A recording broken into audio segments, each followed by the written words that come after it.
Yang belum gabung, silakan untuk segera bergabung di WA, mungkin di komen, di chat ada link absen, silakan segera absen. Baik, assalamualaikum warahmatullahi wabarakatuh. Waalaikumsalam warahmatullahi wabarakatuh. Gimana kabarnya semuanya?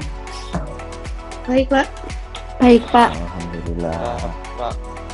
Oke, sebelum kita pelajaran, silakan diisi absensi yang ada di form, office form.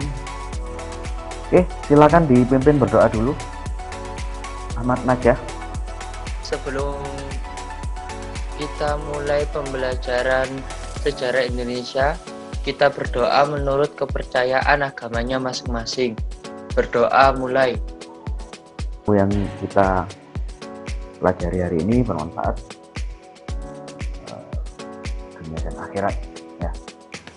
Jadi hari ini materi yang akan kita pelajari adalah kerajaan-kerajaan Islam di Jawa. Tensi dasarnya adalah menganalisis teori tentang proses masuknya agama dan kebudayaan Islam serta pengaruhnya terhadap kehidupan masyarakat Indonesia, ekonomi, pemerintahan, budaya. Indikator pencapaian kompetensi memahami peranan kerajaan-kerajaan Islam di Nusantara yang berperan penting dalam pembentukan integrasi bangsa. Untuk materi hari ini kita akan bahas tentang Kerajaan Demak dan Kerajaan Mataram. Nah, ini ada sebuah foto, ini adalah foto masjid. Saya minta satu mungkin dari ini semua siswa, satu mungkin menjelaskan. Ya, bentar, pertanyaannya dulu. Ya. Ini adalah tentang akulturasi. Jadi masjid ini sudah terlihat bahwa masjid ini adalah masjid yang tidak sama dengan masjid di Arab. Ahmad Najah Al-Faidul Faid. Ya. Nomor absennya berapa? Absen 3, ya. BDB 1. Ya, akulturasinya di mana? Kubah masjidnya, Pak, segitiga. Kubah masjidnya segitiga. Akulturasi dengan kebudayaan apa? Buddha, Pak. Ya. Di Buddha itu puncaknya ada namanya apa? Namanya adalah stupa. Nih, atapnya ada berapa? Ininya, tingkatannya. 3. Ada 3. Jadi 3 tingkatan atap ini sebelumnya adalah kebudayaan Hindu dan Buddha. Kerajaan Demak didirikan oleh Raden Patah 1500 sampai 1518. Bergelar Sultan Alam Akbar Al-Fatah. Kekuasaannya meliputi Demak, Semarang, Tegal, Jepara, dan sekitarnya, dan cukup berpengaruh di Palembang dan Jambi, serta beberapa wilayah di Kalimantan. Jadi Kerajaan Demak pendirinya adalah Raden Patah. Kemudian Kerajaan Demak ini menjadi besar karena mempunyai pelabuhan-pelabuhan penting, bandar-bandar penting. Lihat di peta, Demak ada di Pantura, pantai utara. Ada bandar-bandar penting. Dan ini silsilah kerajaan Demak, raja-raja Demak. Raden Patah digantikan oleh Adipati Yunus 1518 sampai 1521, panglima perang yang berani. Ia berusaha membendung pengaruh Portugis jangan sampai meluas ke Jawa. Adipati Yunus digantikan adiknya Sultan Trenggono 1521 sampai 1546. Demak mengalami masa kejayaan. Berikutnya Adipati Unus ini yang ingin menguasai daerah utara, khususnya Malaka, ya, daerah Malaysia, dengan makanya disebut dengan Pangeran Sabranglor. Kemudian pada masa Sultan Trenggono ini Demak berhasil nyerang Banten, Sunda Kelapa dan Cirebon. Sunda Kelapa itu kalau sekarang Jakarta. Kemudian digantikan dengan Pangeran Sekar Sidolepen.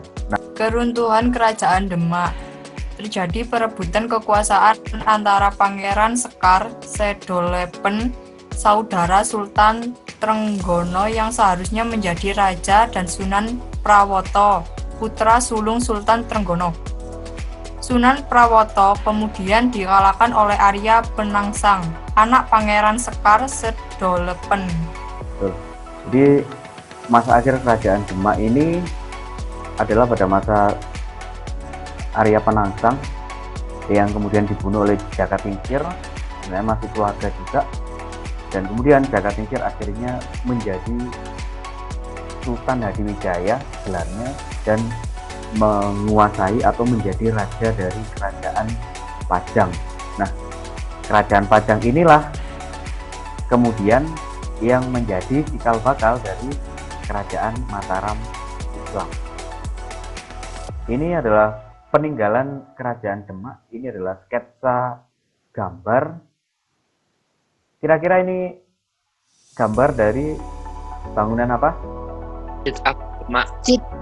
Demak. Ya, ini adalah sketsa gambar dari Masjid Agung Demak yang pertama kali kita lihat tadi.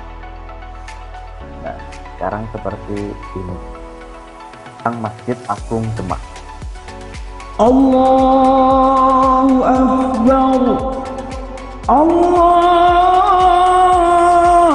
Ini adalah penampakan sekarang dengan kamera Akbar. kekinian, yaitu kamera drone ya.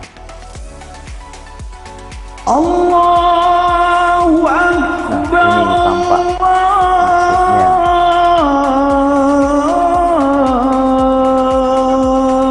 Allahu Akbar.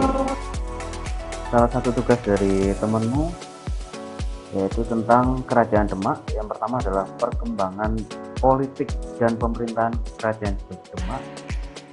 Itu hasilnya Alvin Ainur Rahman.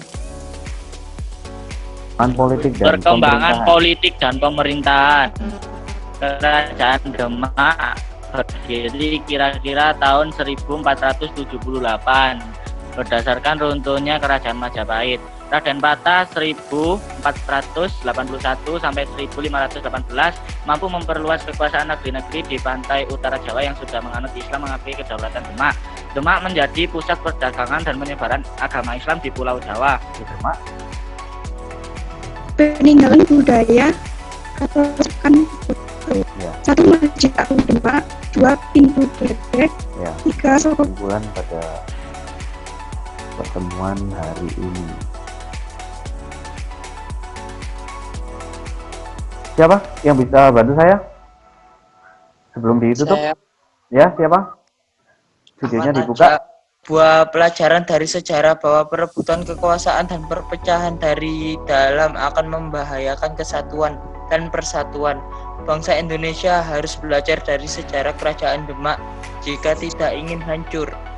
Bukan tidak mungkin jika para penguasa negeri ini melakukan kesalahan yang sama. Jadi hikmahnya atau refleksinya adalah jangan sampai kita terpecah karena perebutan kekuasaan, karena dalam politik kekuasaan itu tidak abadi, ya, tidak abadi.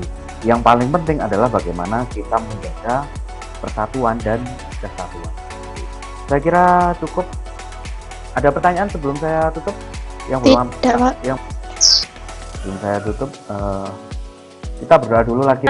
Pelajaran hari ini, marilah kita berdoa menurut keyakinan masing-masing. Berdoa mulai. Selesai. Amin. Oke, tetap semangat ya, tetap semangat. Jangan lupa untuk tetap menjaga protokol kesehatan.